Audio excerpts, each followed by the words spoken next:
Hi, welcome back to Dan Gutman's The Homework Machine. We're continuing on with Chapter 1, in which we're being introduced to the four children who make up the D Squad, and they're giving statements to the principal about something that happened, but we're not quite sure yet. Last we heard, they were discussing why some people are cool and some people are not. Miss Rasmussen, fifth grade teacher. Our claim to fame at the Grand Canyon School is that we are the closest school to the Grand Canyon. We are about a half a mile from the South Rim. If you've ever been to the canyon, our school is south of El Tovar and near Bright Angel. We go all the way from kindergarten to 12th grade, and I believe we are the only high school that is in a national park. By September, most of the tourists have gone back to work and school. It gets pretty quiet around here, but it's nice in a way because we have the canyon to ourselves. We get a lot of great teachers, nice parents, and good kids here, but sometimes I guess good kids do bad things. Sam Dawkins, grade 5. Somebody told me that the human brain isn't fully formed until we're about 20 years old. That's why kids do dumb things sometimes. And that's why we're not allowed to vote and drink and stuff. So can you really blame us for the dumb thing we did? I don't think so. Our brains aren't fully formed yet. Miss Rasmussen, fifth grade teacher. Some teachers like to have their desks arranged in perfect columns and rows. In graduate school, one of my professors told me that children learn better when they work in small groups. I divided the class into 6 groups of 4 kids, and we pushed the desks together for that purpose. I had no big plans to put Brenton, Kelsey, Judy, and Sam together. I did it alphabetically. All their last names started with D. We called them the D Squad. Every child is unique, of course. It's necessary to treat them as individuals. Just like me, Sam was new to this area, and he had some initial problems adjusting to the curriculum and the other students. Judy seemed very studious from the start, and I could tell that it was very important for her to be a high achiever. Kelsey was the opposite. She didn't appear to like school very much. And Brenton, well, Brenton was different. Brenton Tamagotchi, grade 5. It makes no difference to me where I sit. I'll get the same information whether I'm sitting on one side of the room or the other. I don't ordinarily strike up friendships with my classmates. Snick, Judy, and Kelsey pretty much ignored me, and I ignored them. At least in September. It was fine. Brenton's mom. He was very different from the moment he was born. I don't think he ever cried when he was a baby. Not even once. When he was hungry, he would just look at me with this look that said, if I could speak, I'd be saying, I need a bottle. He spoke very early. He had no interest in watching television or playing with other children. Instead, he would play chess against himself. He taught himself how to play the piano as soon as he was big enough to climb up onto the bench. When he was just 6, he wrote a concerto. Really?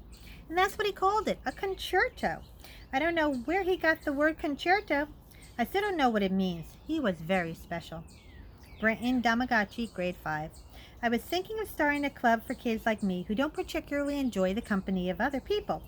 We could call it the Antisocial Club. We could hold meetings and talk about the best ways to avoid other people. But then I decided that the best way to avoid other people would be not to start a club. Kelsey Donnelly, grade 5. The good thing about sitting at Brenton's table was that you could copy answers off of him. He knew everything, and he didn't care if you peeked at his papers. That's the only reason I got a B in math for the last semester. I copied off of Brenton. Sam Dawkins, grade 5. What did I think of the other kids at my table when I first met them? Let me think. First impression? Judy, stuck up. Kelsey, a loser. Brenton, mutant dork from another planet. I was the only cool one. Judy Douglas, grade 5. Oh, I don't like Snick at all in the beginning. He had really long hair, which I personally think looks terrible on a boy. And he had this very smart alecky, I hate the world attitude.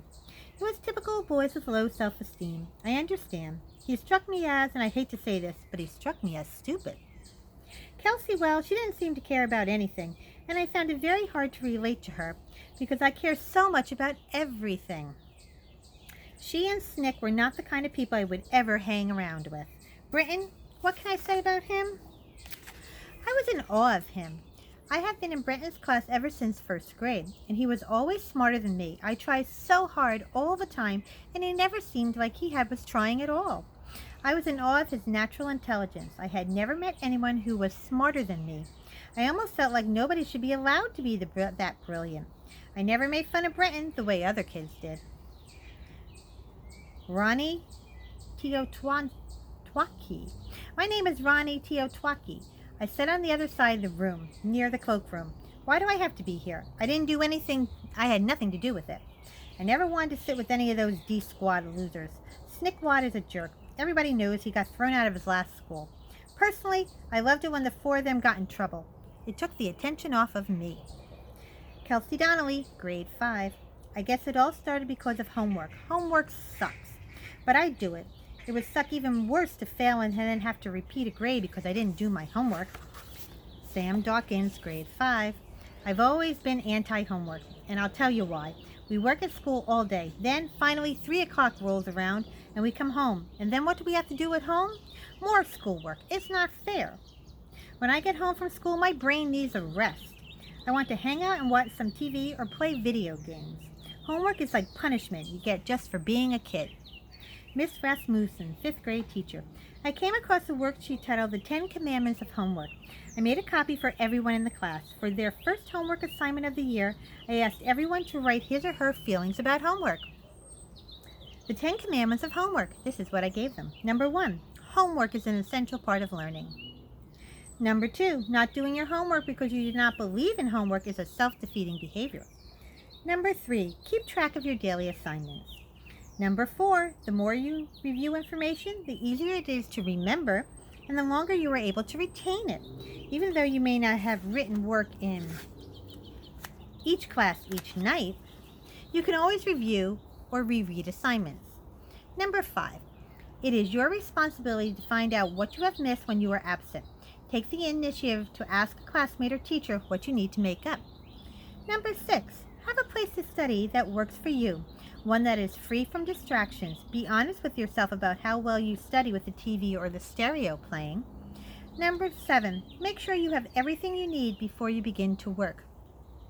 Number 8, develop a schedule you can follow. Number 9, be rested when you study. It is okay to study in short blocks of time. Marathon study sessions may be self-defeating. Study for 30 to 40 minutes and then take a 5 to 10 minute break. Estimate the amount of time it will take to do assignments and plan your break time accordingly. Prioritize your homework so that you begin with the most important assignment first.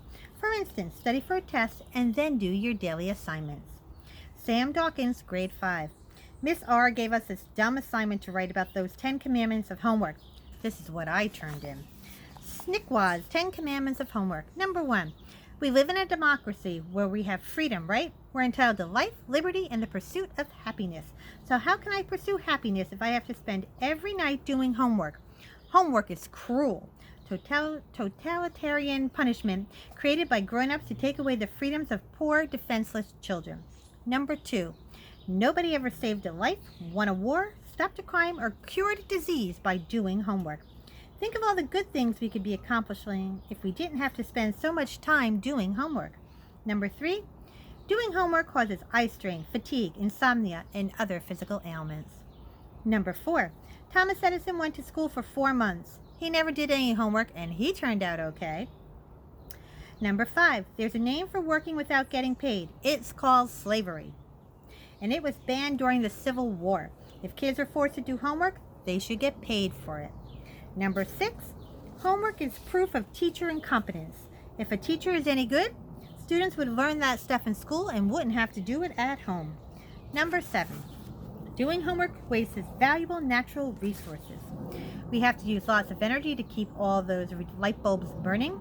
We have to cut down trees to make paper and pencils. We save a lot of energy by banning homework. Number 8, I keep hearing that American kids are way too fat, and that's because we don't get enough exercise. For every minute kids are doing homework, we are getting fatter. Kids should be outside running around and getting exercise, not inside doing worksheets. Number 9, virtually every known murderer, bank robber, and criminal did homework when they were children. How can we be sure that homework didn't cause this criminal behavior? And number 10, homework sucks. There should be a constitutional amendment banning it. Miss Rasmussen, 5th grade teacher. I didn't like what Sam wrote, but I gave him a B for using his creativity. Okay, that's the end of this portion of Chapter 1. Chapter 1 is kind of long. Next time we're going to finish with Chapter 1 and hopefully start Chapter 2. Have a great day.